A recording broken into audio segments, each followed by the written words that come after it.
Good day, everyone. Today is March 23, 2025. Today, I'll be charting stocks that I found in Finviz, stocks that are about 200 EMA. And I will cross-check this with GoTrade if it's available. And then after that, I will do my technical analysis, charting with Instagrams. So let's go. I hope we can find some stocks to trade this week and make a profit out of it. Okay, let's go.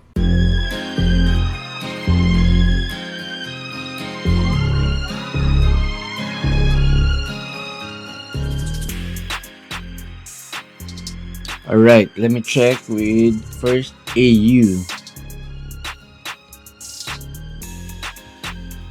We do our technical analysis.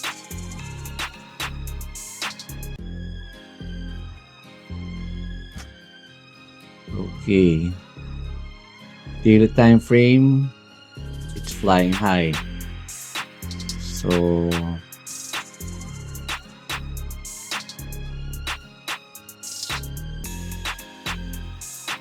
kung pwede, maka-uptrend talaga. Uptrend.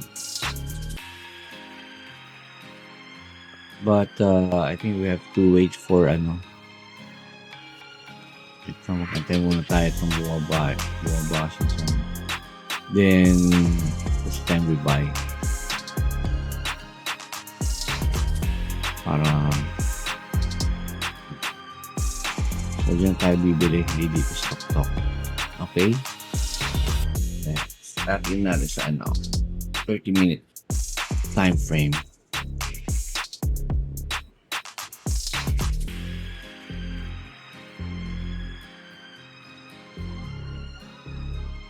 Yeah.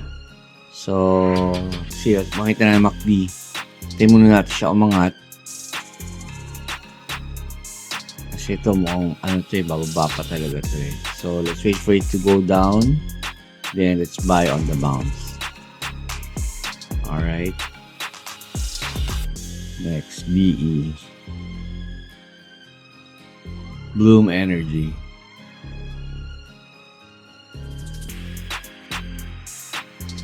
Okay, it's moving downward in the 30-minute time frame.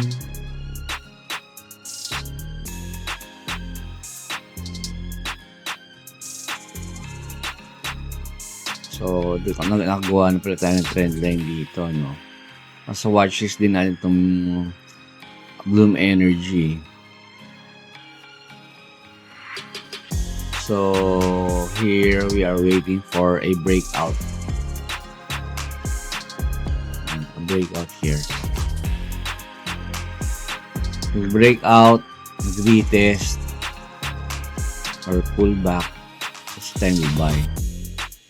Okay. Ito yung possible niya. Yeah. Yung breakout point. Kung nag-breakout siya dito sa level na to, then pullback.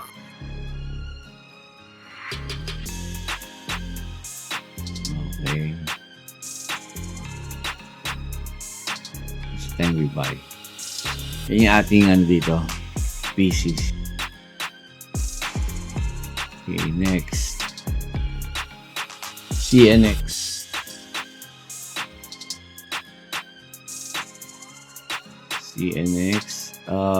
Ito mukhang maganda to kasi nag-up siya, up. Then nag-pull back. Actually dito pull back eh. Nag-reverse. Ang lalim eh. Nag-reverse, then trying to go up. Now, MACD niya mukhang mahina kasi nakapikit siya dito. Volume flat, though RSI niya is moving upward. So tayo dito muna, wait and see. But it has a good look dahil nga meron siyang low, higher low. Okay. So let's draw a channel. Tingnan na, para makakita tayo ng ano, point of ano, breakout. Yan. Okay, by the looks of it, yan, pwede siyang bumaba muna dito. And then, let's wait for the bounce. Okay. So, yun yung aabangan natin dito sa CNX Resources. Yan natin sana 30 minutes na make sure.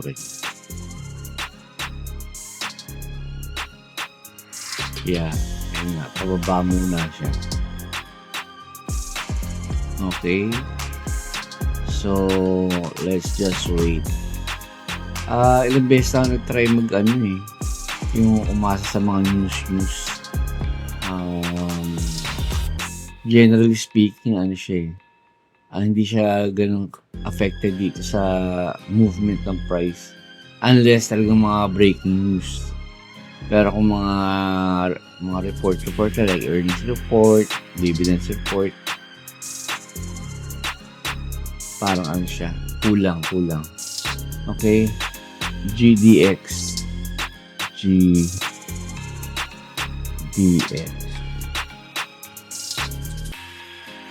Okay, this is a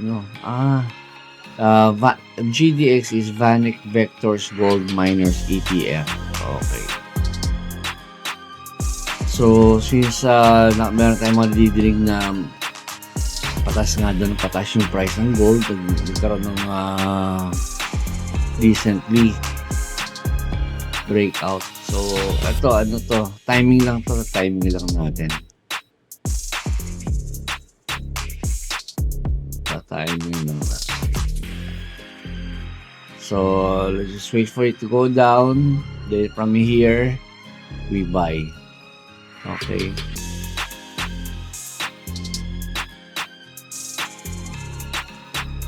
$30. Okay, so okay lang yun, hindi tayo nakabili. Okay, kahit ito mo, laki ng volume, no? Volume niya increasing. RSI niya mukhang packet na. So, though the MACD still weak, so baka biglang mag-gap up to on Monday. Let's see. Okay, again, we do not predict, we react. Okay, some call it appreciate. Okay, next. What's this GDX now? GEO Group. Ito yung yung mga business na tungkol sa mga kulungan. Ayan. Dahil doon sa sinasabi ni Trump na sa states nga ngayon daw marami doon mga ICE, immigration and customs enforcers. So, hinanghuli sila ng mga illegal immigrants. So, pwede siya mag-bounce dito, no? Kaso, hindi naman tayo nakabili dyan. So, tingnan natin sa Monday kung mag-gap up yan. Tingnan natin sa daily time frame. Daily. Ayan, mukhang pwede siyang mag-gap up.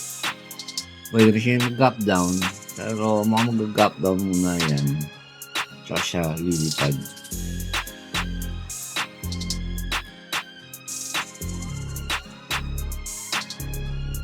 So, let's wait for it.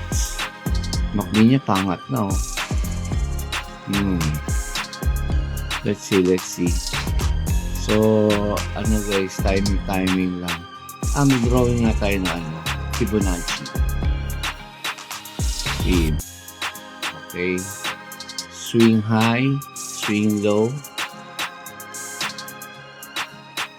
Yan, dito sa 50% level.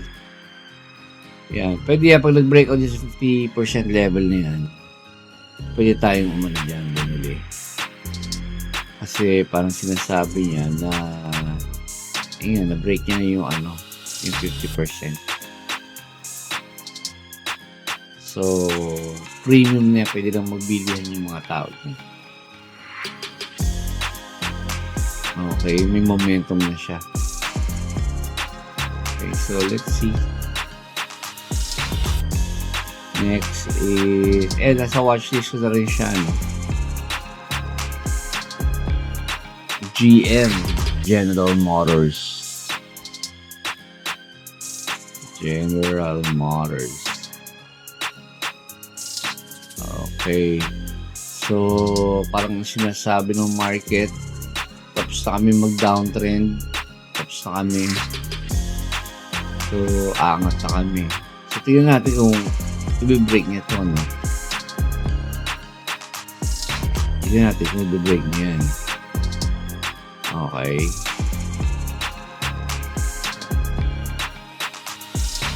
Ito, strategy natin ito, buy on breakout. So, breakout again.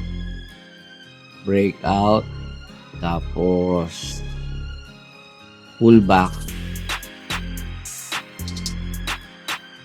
Dito tayo bibili.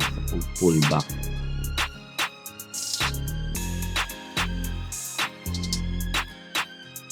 Okay. We buy on pullback.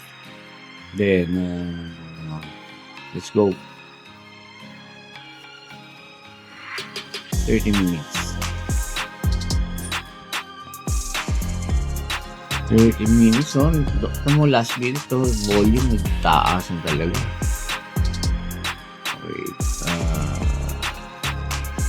mukhang pwede. However, MACD niya, pikit. Nakakatempt yung mga ganyan, ilang beses nangyayari na iipit ako dyan, looking at the, yung dati kong strategy, yung volume spread analysis. Yan, volume, ang taas, 3 times the average volume. Tapos, yung candlestick niya, bullish engulfing, di ba? Parang wow! Pero, looking at the MACD, hindi ako tumingin sa MACD before pero, yun, baba. Ito, tingin ko dito, bababa. Okay? So, tingnan natin if I'm right or wrong. Okay, LMND. Lemonade.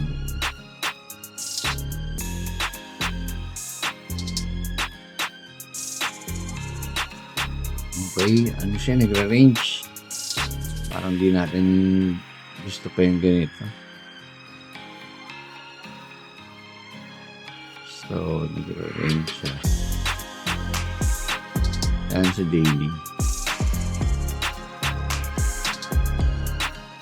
Sa daily, form siya ng triangle. Possible magbabounce siya dito. Pero ng MACD, flat. Flat. Volume niya rin. Below average. So, muna tayo dyan? Pass muna. Unless, yan, mag-breakout siya dito. Break niya yung triangle na yan. Pag na-break niya yan, so wait for a breakout here. Yeah, pag breakout niya, wait for a pullback, and then na ating thesis. Okay, again, nasa watchlist ko to, kaya tingin ko may potential itong LMND na to. Based on technicals. Okay, kasi as long as the price is above this 200 EMA, itong kulay orange na to, may potential siyang umangat pa. So, lang siya, nagre-retrace lang siya dito temporarily. Yan muna talaga yung mga stocks nagpapahinga after a bull run. Ito, pangat na, pero ito na pwedeng mauntog dito. Possible resistance, no? Possible resistance. Okay, so dito, timing lang tayo dyan. Kung breakout, saka tayo bibili. Breakout. Okay, malakas siya. The MACD is widening. Volume increasing. RSI nasa 71. Malakas. Ika nga nila saka lang. Okay, 30 minutes. 30 minute trap time frame. Let's see. Mukhang pwede. Alam MACD dito, picket. So, humina siya during that time. Pero yung volume niya mataas. Sige. With that, bigyan natin ng green. Baka mag-breakout siya. Pagka-breakout, dire-diretso na yan.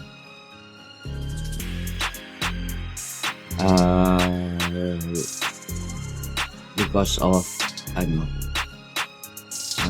momentum. LUV, Southwest Airlines Company. MT, ArcelorMittal.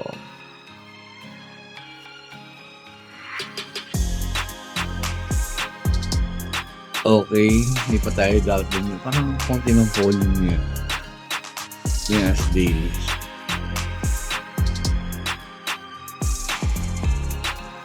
Parang choppy to Ano natin, gusto itong ganitong mga itsura. Yung pass muna ako dito. Okay, NEM. Ayaw natin ng ganun yung pa-choppy. Yung ito mukhang double tap So with that, ayaw natin yan. Dahil usually pag yung mga double tap, dumidiretso pa baba yan. Okay, so ayaw natin yan. Tingnan natin nasa 30 minutes. Nakita mo, parang nakaka-entay. So, taas na volume. Tara, bigla tayo. Taas bullish engulfing. Okay. Yung MACD niya, mukhang paangat na. Yung RSI niya, nag-break na ng 50. Let's go. Well, tingnan natin bukas kung ano mangyayari dyan. Pero iyan natin sa watchlist natin. I think bababa siya dahil lang dito sa resistance. Okay. Pero pag nag-gap up siya dyan, pwede. Gap up.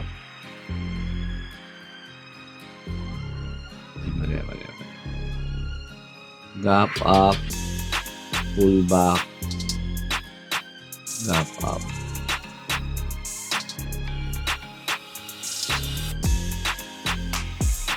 Yan, pwede nyo mangyari. Kung ganun pero ito nga, dahil dito sa resistance, mukhang pababa. Okay. Sino to? NEM, paasa. Pan American Silver. Akala ko, aeroplano ito.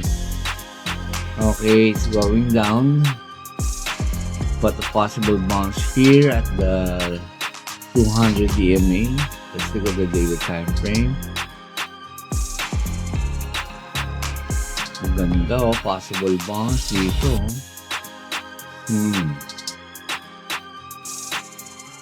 Ayan, meron tayong low, higher low. So, uptrend siya. Now, let's draw a channel.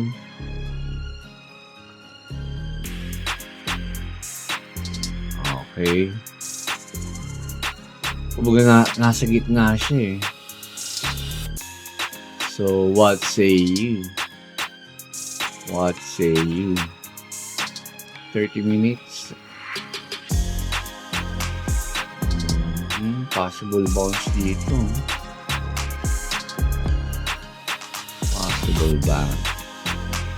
Bullish environment. Ang volume, grabe. Times, times 6 ng average. Well, tingin ko dito possible ang pag-gap up. Okay. And then, lastly, yan na, dalagyan natin sa ating watch list. And then, lastly, RRC.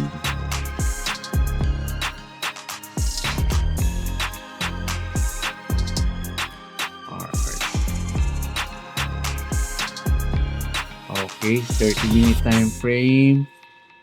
Pwede, pero pikit yung MACD. Itong kanyang RSI, kung paangat na.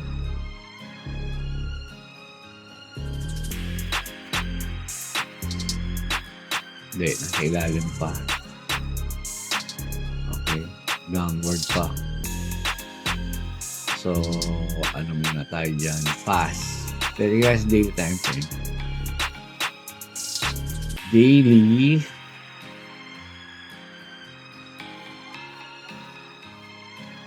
Okay, big rate niya itong level na to, no? So, pullback. Rating na natin sa Fibonacci.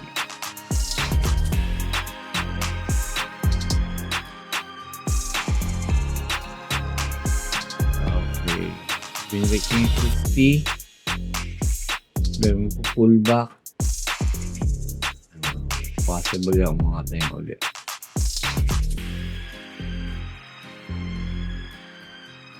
Okay. So, RRC, nasa ano ka ba ito? Yan, nasa watchlist ko ito. Okay, so let's see. Hindi pa masyado convincing to, no? But pwede bantayan. Ano to? Positive to for this week kasi taas pa ng upside niya. Okay, diba tayo yan? Parang doon dito pa siya. Dito pa siya. So, pwede pa. Okay, so tingnan natin saan.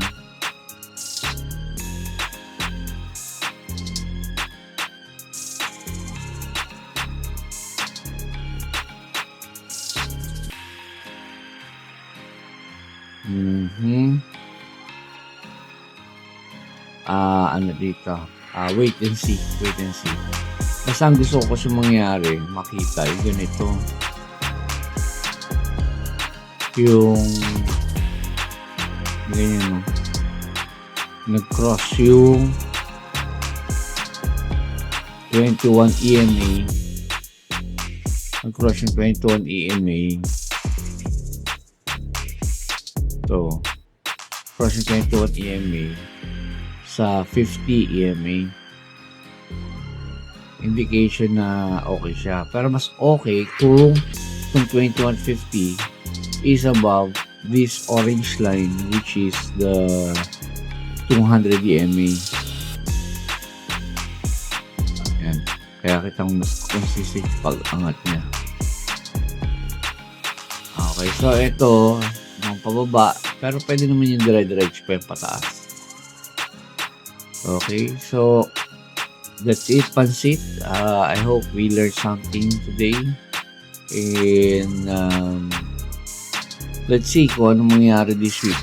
Okay, pwede natin balikan to and we will make a review kahit sa mga stocks na inan natin kung okay, tama ba yung analysis natin or may ibang pagbabago. Alright, so thank you for watching. Have a great week and have a great week. Today is March 23, final lap. So I hope we can make profit this week. If you have any comment or suggestions, just please type in the comment section below. Alright, don't be shy. Okay, let's all be profitable. Trust the process. Stay strong. May the profits be with you. Bye.